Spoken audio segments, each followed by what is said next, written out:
So, ayan, welcome back na naman sa channel natin mga boss. Dito na naman tayo, nagbabalik. Okay lang ba tayo dyan mga boss? Meron tayong tanggap dito na Ace na LED TV. Model number LED808. So, ang pinaka problema niya, kakaroon naman siya ng logo. Tapos, biglang magdidilim. So, check natin, try natin na isaksak. Subukan natin. Ayan, nag-standby na siya. Switch on natin siya. Ayan. Ayan o. Kaya lang, parang nasa taas yung wala sa gitna. Kung titingnan mo, tapos may guhit siya rito. Ayan o. Wala na. Didilim na siya. Oh. Hanggat sa mawala na lahat yan. Tsaka yung niya, yung pwesto ng niya, ng logo, parang hindi normal. Nasa taas siya, wala dito sa gitna. Dapat nasa gitna yan eh. So, ayan. Subok natin ulit. Tanggalin natin saksakan. Tapos try natin ulit. Plug in, power switch on,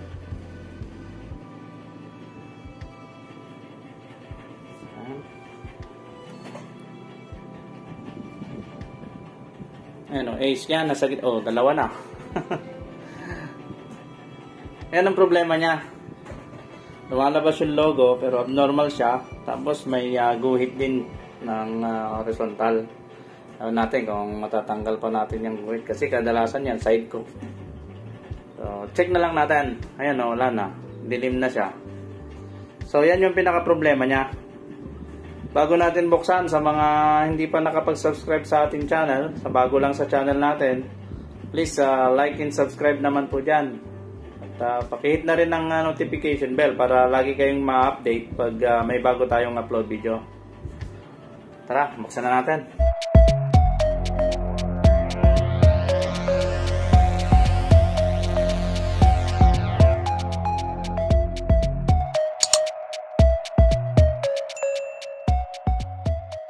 Ayan, natanggal na natin yung back cover nya. Ayan. Lagay muna natin dito kasi andito yung control switch nya. Naka-fix naman siya. Kaya hindi natin siya pwedeng tanggalin. Kaya dito lang muna siya. Para matesting natin siya ng nakabukas. Para masukatan natin siya ng voltahe. Ang unang gagawin natin, siyempre kadalasan pag mga ganong trouble, ganong symptoms, voltage supply ng panel sa T-Con. Mag-check tayo ng mga voltahe sa T-Con gaya ng BGL, BGH or B-off or B-on, B-com, BDD o DBDD, ganon. So check natin. Plug in muna natin. Ayan, plug in. Tapos siyempre abang muna natin yung tester natin. Lagyan natin siya rito. Yan, nakaset na siya sa DC voltage reading. So, yung negative probe natin, lagay na natin siya sa body ground. Yan. Tapos itong gagawin natin pang hanap ng voltahe, pang sukat. So switch on muna natin.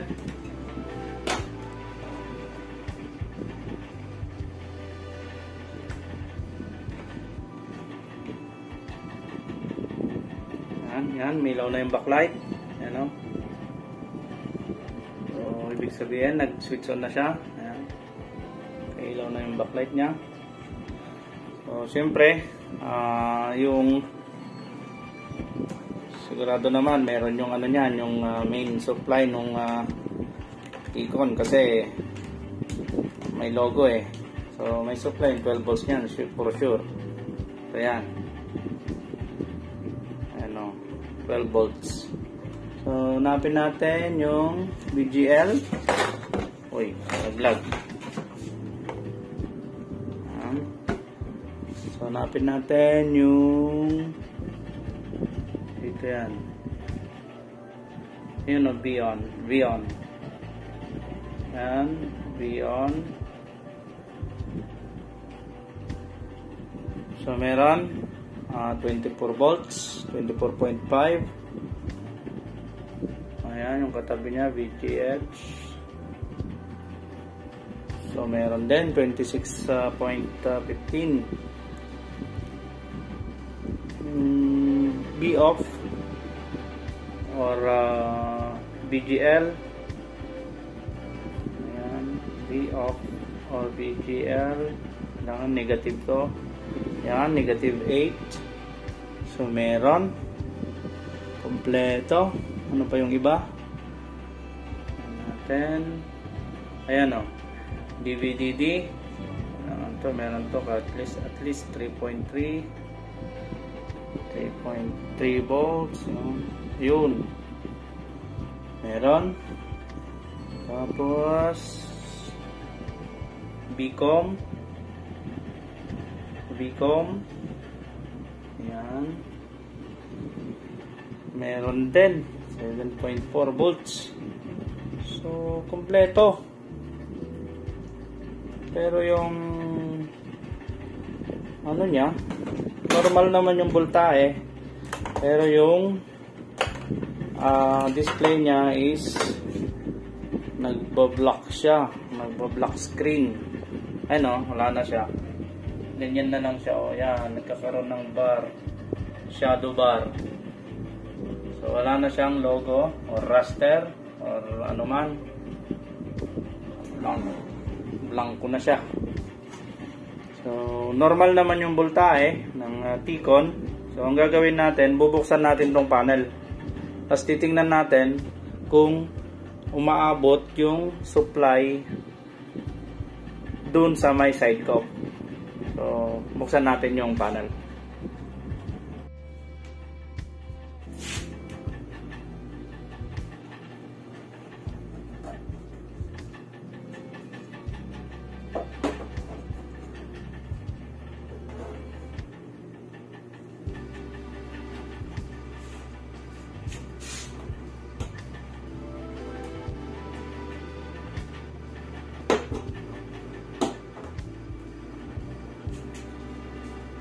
So, ayan nabuksan na natin siya. Natanggal na natin yung frame. So, andito yung side cuff niya. May dalawa siyang side cuff. Ayan. Ito. Dalawang COF. Ito. Tanggalin muna natin to. Mga sticker niya. So, nadamay.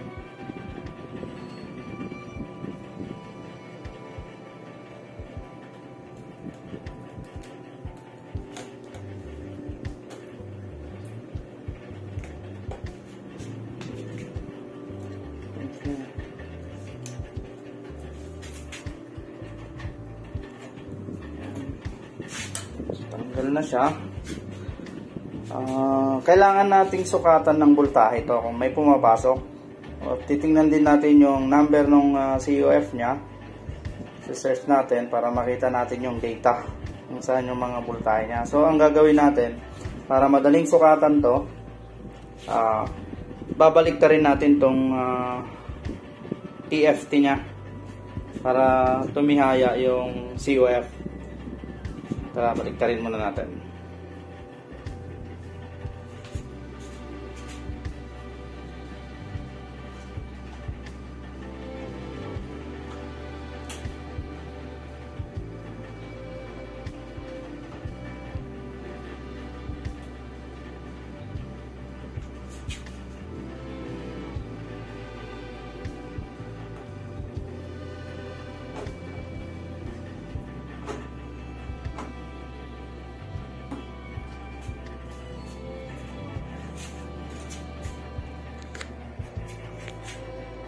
So ayan, binaliktad natin siya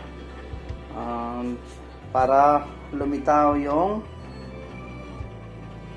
testing point ng mga yung COF. Kaya lang malaba yan. natin kung anong number nito. Ang number niya ay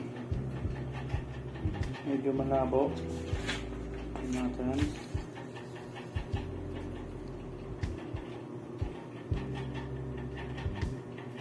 Ayan o.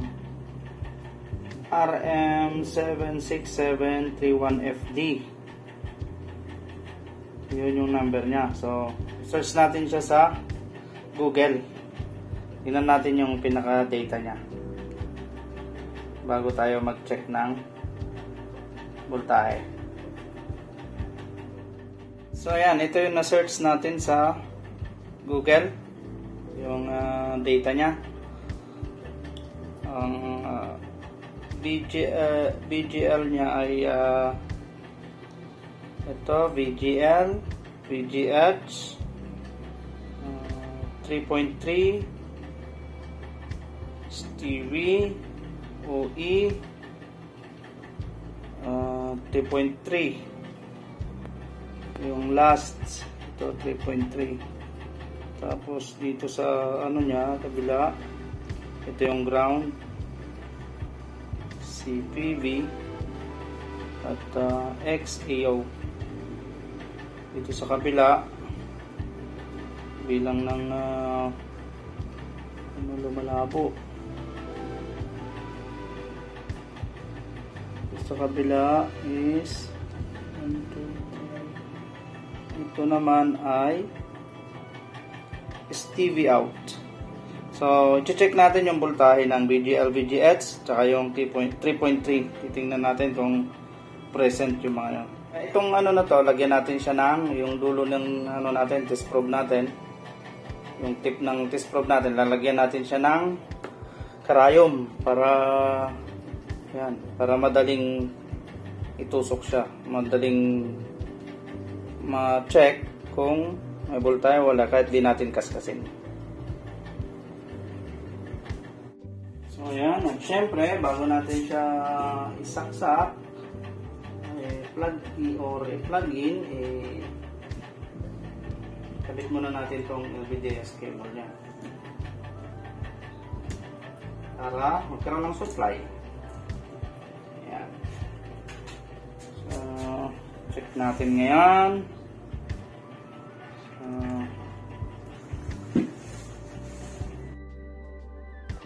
So ayan, lalagyan lang natin siya ng coupon band kasi nagbe-blurred pag tinatamaan ng camera yung screen.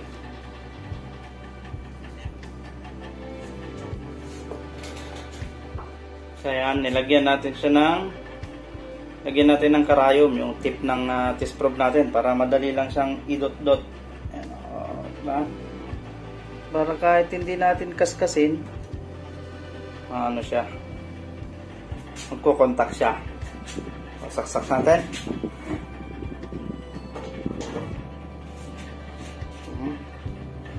Power switch on.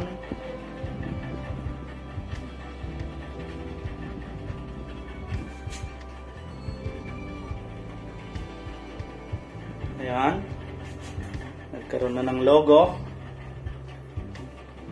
Kaya lang, ayan o, nag-uumpisa na naman mangitim. Ayan. Nagta-dark na naman siya. Hanggang sa mawala na naman ang display. Ayan. Ayan, voltage check tayo.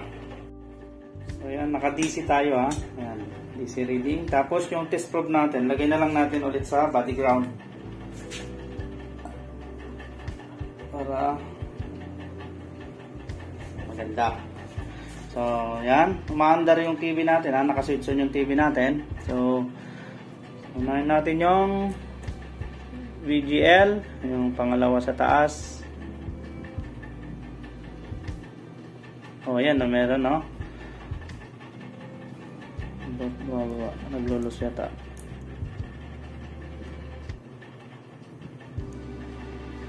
Ayan, negative 8. Ayan, negative 8.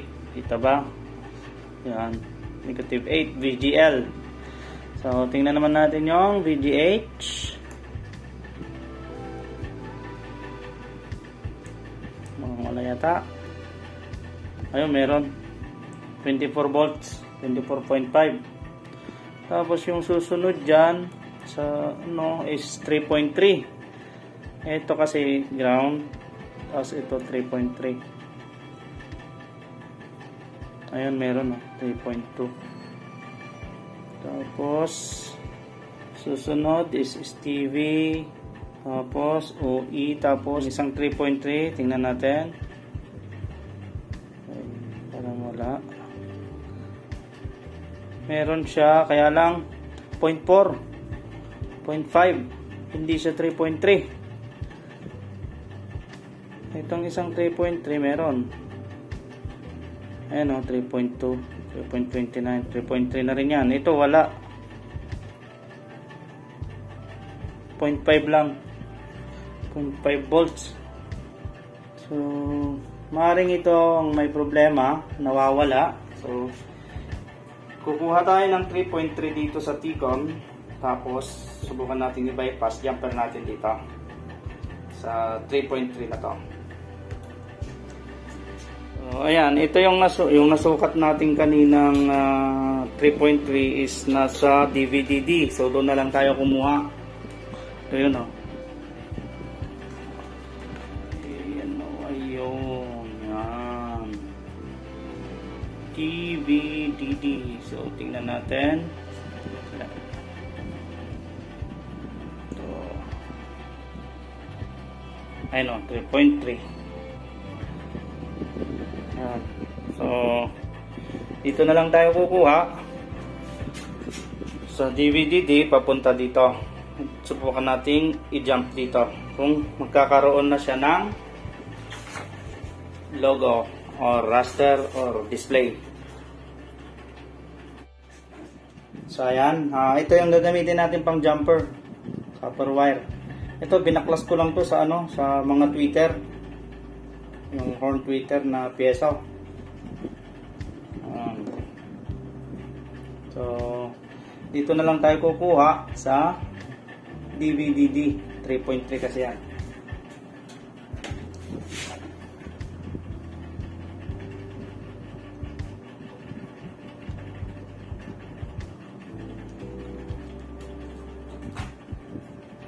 Siguraduhin nakaskas yung dulo nito para dumikit kasi may balot pa rin to may insulator pa rin to Kapag hindi mo na kaskas, baka wala ring contact, hindi rin siya didikit.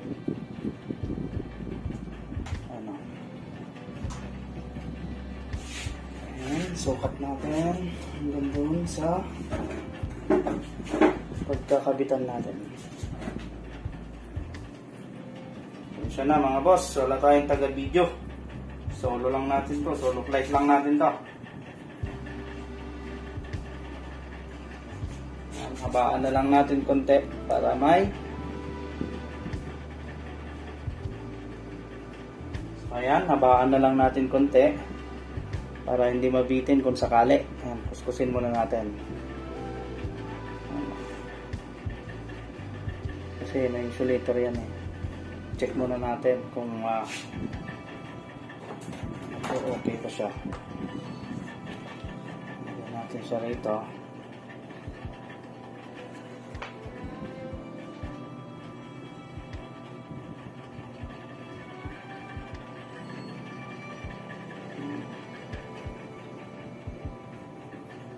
Testing muna natin siya. Yan.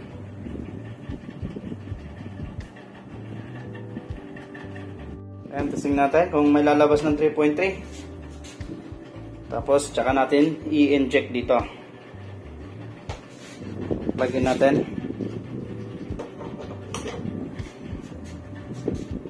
Standby.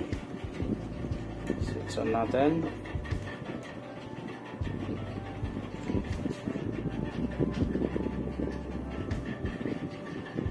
Oh, may logo. Karoon ng logo. Ayan, nag-uumpisa ng mangitim. Ayan. Tingnan natin kung may 3.3. Yan, may 3.3 na siya. So, dito galing sa DVD-D. So, ayan, black na siya. May natitirang blue doon. Lock na. So, try nating injikan ng 3.3. Ito, 3.3. Monitor natin kung babagsak ba o ano. Lagay natin yung 3.3. Ito. Ayun na, nagkaroon, no? Yung 3.3, hindi naman bumagsak. Okay naman siya. Ayan, nagkaroon ng display. Ngayon, pag inangat natin to, ayan, nag-freeze siya. Mangitim na naman. Ayan, nag-freeze. So, pag binalik natin to, 3.3, ayun, nag-continue. So, ibig sabihin, yung 3.3 ang nawawala rito. Kasi pag ini-inject natin siya ng 3.3, yung logo na naka-press na yon, nagko-continue siya, nagro-rolling. Ayun o, gumagalaw. Pag nilalagyan natin siya ng 3.3, nagno-normal siya. So, hinang na lang natin siya rito. So, ayan, kuskusan na lang natin siya. Kuskusin natin para lumitaw yung metal niya, yung copper, para maiginang natin siya.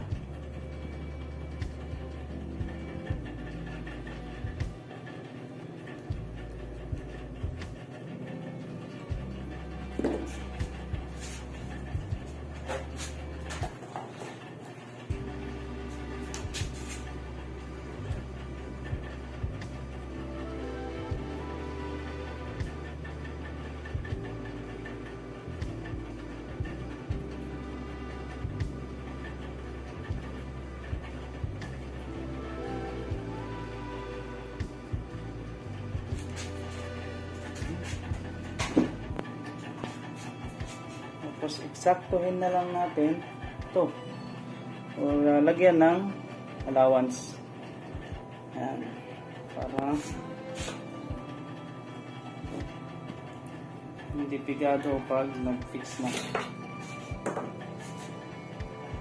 Ayan, siguraduhin lang na matatanggal yung insulator niya bago ihinang, para dumikit ng maayos.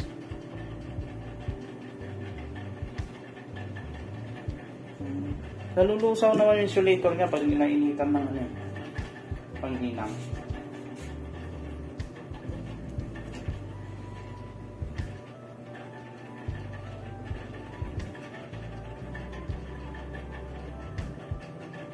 Ayan. Okay lang na. So, try natin siyang plug-in. So, try natin siyang plug-in kung magdidiretso na yung picture niya.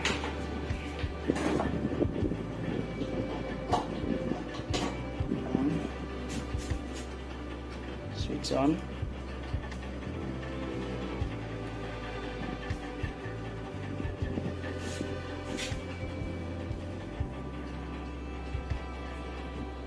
Ace.